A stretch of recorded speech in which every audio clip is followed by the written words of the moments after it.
Bonjour et bienvenue sur le site de Alform.com dans la présentation de la deuxième partie du cursus OS10 Server en version 10.11 El Capitan et qui se prénomme les fonctionnalités avancées. Alors qu'est-ce que nous allons voir dans cette vidéo? Tout d'abord je vais me présenter, on va parler ensuite d'OS10 Server, qu'est-ce que c'est, à quoi ça sert. On va ensuite voir à qui s'adresse cette formation. Ensuite on parlera des connaissances requises, on verra l'intégralité du plan de la formation. On parlera de la certification, même de la ou des certifications, on verra pourquoi. Et enfin, on présentera l'environnement de cours, donc la partie matérielle, logiciel, et on finira par un schéma. Donc je me présente, Bastien Bleza, je suis consultant indépendant dans les technologies mobiles et déploiements. Donc je réalise notamment des déploiements de Mac, de périphériques iOS dans les entreprises.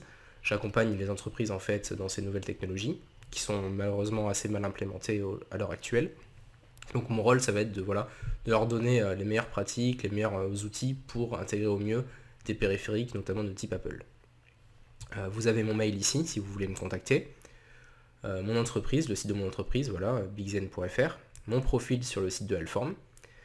Au niveau de mes certifications Apple, j'en ai plusieurs, notamment dans les différentes versions d'OS 10 au niveau du client, du serveur, donc la CSP et la CTC. Et je suis membre du réseau en fait, d'Apple de consultants qui s'appelle l'Apple Consultant Network.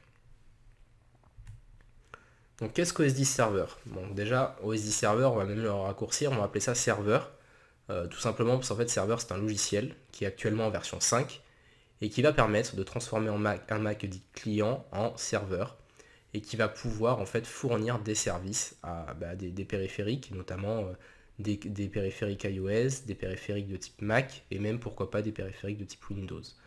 Mais essentiellement, ça va s'adresser pour gérer des périphériques Apple. Serveur s'installe sur OS 10 Yosemite, donc la précédente version d'OS 10, et la toute dernière, 10.11 El Capitan. Maintenant, le public concerné, à qui va s'adresser cette formation? Des personnes voulant simplement gérer les Mac d'une société de taille plutôt moyenne, on va dire, de type PME, au travers de serveurs qui leur sont propres et non de solutions cloud. Donc si vous avez envie d'avoir votre solution hébergée dans vos locaux ou dans un data center, pourquoi pas, mais qui vous appartiennent vraiment, ça peut être une très bonne alternative. Ça va s'adresser également aux personnes qui ont suivi les précédentes formations, notamment sur le site de Alform, des deux formations clientes et la première formation serveur, et qui ont envie toujours d'aller plus loin, des administrateurs système et des personnes tout simplement curieuses, pourquoi pas. Les connaissances requises, donc comme je le disais juste avant, j'ai déjà fait 2 formations sur le site de Alform au niveau de la formation pour la certification client et notamment les fonctionnalités avancées et les fonctionnalités de base de El Capitan, donc de la partie client. C'est là où on aura vu toutes les fonctionnalités d'OS 10, tous les prérequis, et si vous voulez aller encore plus loin, vous passez sur la partie serveur. Mais en fait, toutes ces notions qu'on aura vues dans la partie cliente, je n'y reviens pas, ou très très rapidement, mais vraiment beaucoup moins détaillé. Donc avant de suivre la formation serveur, je vous conseille très vivement de regarder ces 2 formations. Et évidemment, comme c'est la deuxième partie du cursus, il faut avoir vu la première partie, sinon vous ne pourrez pas en fait, simplement suivre cette formation, étant donné qu'on a déjà mis en place un serveur OS 10, un ou plusieurs même, et des machines, une machine cliente, une machine de supervision. Donc le cursus de la formation OS 10 Server, comment il se compose? Donc de la première partie, donc qui est déjà réalisée, on a vu les fondamentaux, donc on a préparé l'environnement de cours et on a présenté les fonctionnalités de base de serveur. Donc on a monté notamment un serveur DNS, un Open Directory qui est en fait le service d'annuaire. On a créé des utilisateurs, on a utilisé le service de gestionnaire de profil qui permet de gérer des Mac, des sessions utilisateurs, tous les paramètres en fait, d'une machine. On a paramétré un certificat SSL, donc on a vraiment vu la base. Et maintenant, dans cette deuxième partie, on va découvrir tous les autres services de serveur. Et notamment, il y aura un énorme focus en fait sur les méthodes de déploiement, avec le service de base d'OS 10 Server et également un logiciel tiers. Pour combler, on verra les petits manques qu'il y a sur serveur. Donc le plan de la formation, qu'est-ce qu'on va faire? Dans le premier chapitre, on va voir les services de déploiement de serveur, notamment NetBoot, NetInstall, NetRestore. la mise en cache et les mises à jour logicielles. Donc on verra toutes ces différences, quelle est la différence entre NetBoot, DataStat, NetRestore, donc on verra tout ça. Comment en fait, brièvement, c'est comment on va déployer des images via le réseau. Et on verra qu'il y a plusieurs types d'images. Ensuite, on verra les services réseau dans le deuxième chapitre. Donc le service de sauvegarde Time Machine que vous connaissez déjà, vous l'avez déjà vu sur le client, vous l'avez déjà vu sur le serveur, mais là on va fournir un service Time Machine à des clients. Le VPN, le DHCP, les sites web et le FTP. Le troisième chapitre va s'intéresser aux services de collaboration. On va y configurer le service de mail, des wikis, calendrier, messages et contacts. Ces termes sont assez familiers étant donné que c'est les mêmes noms que les applications qui sont installées sur OS X. Et enfin, on aura un dernier module pour aller plus loin. Donc on verra le dernier service qu'on n'a pas traité, c'est Xcode, qui se réserve en fait aux développeurs. Et on verra le logiciel Deploy Studio qui va servir à déployer en fait d'une certaine manière des images sur le réseau, mais de manière encore plus approfondie que le service qu'on aura vu ici au préalable. Donc on verra ce que c'est, comment on prépare l'environnement, comment on l'installe, comment on crée une image, comment on déploie une image, comment faire quelque chose qu'on avait déjà vu dans le cours client, donc notamment créer une image d'installation. On va créer un master et on fera une restauration personnalisée. Au niveau de la certification, alors ce cours il va vous aider à passer la certification ACTC. Pour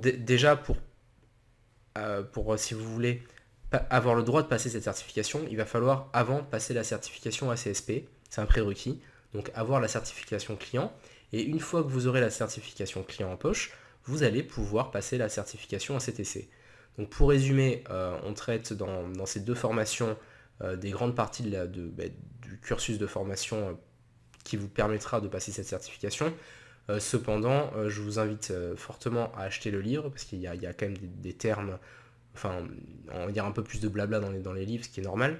Et surtout, en fait, la certification est en anglais, le livre est en anglais, et là, on fait une formation en français. Donc n'hésitez surtout pas à acheter le livre et à refaire cette vidéo, enfin toute cette formation, ces deux formations même, en anglais. C'est très important, sinon vous allez peut-être être un petit peu perdu dans les termes. Au niveau de l'environnement de cours, au niveau du matériel, on va avoir besoin d'un Mac, tout simplement, d'un ordinateur de type Mac, d'un processeur double cœur, de 8 à 16 Go de mémoire, voilà, suivant le nombre de machines virtuelles qu'on va créer, on y viendra juste après, et d'un disque dur relativement rapide, idéalement un SSD. Au niveau des logiciels, donc on va virtualiser des logiciels, enfin des systèmes d'exploitation à l'aide de logiciels. Alors vous avez soit VMware Fusion 8, soit Parallels Desktop 11. Donc ça c'est les deux logiciels, vous faites comme bon vous semble, les deux franchement sont équivalents. Vous avez des modes de démonstration sur chacun de ces produits-là. Et il vous faudra également une licence de serveur qui vaut 19,99 € et qui s'achète via le Mac App Store. Au niveau du schéma, donc voilà ce qu'on essaie de faire. On a un domaine, donc là c'est pas forcément le domaine qu'on utilise, mais c'est pour imager. Vous aurez un domaine avec un serveur, avec une adresse IP, donc après suivant comment vous avez configuré votre réseau, vous pouvez avoir cette plage d'adresse IP ou d'autres, hein, ça c'est à votre guise. Le serveur par exemple sera sur le domaine lab.bigzen.fr. Vos clients sur cette plage par exemple d'adresse IP. Vous aurez également forcément un modem routeur qui a accès à internet, donc vous aurez une IP publique et pourquoi pas dynamique ou non, donc on a déjà parlé de tout ça, voir comment trouver des solutions pour la rendre entre guillemets fixe, donc on a vu qu'on avait des DNS dynamiques, et accès à internet. Donc c'est un schéma totalement basique, c'est une configuration réseau très simple, mais on va voir déjà que ne serait-ce que pour adresser des clients, on a dû faire pas mal de configurations, tout simplement. Donc on a vu qu'on a configuré un serveur DNS, on a configuré un annuaire, on passe par un certificat pour chiffrer les communications, donc le certificat signé par une autorité de certification. On a déjà configuré tout ça, donc je le rappelle, avant de passer à la formation partie 2, surtout regardez la partie 1. Ben voilà, je vous retrouve très prochainement pour cette nouvelle formation.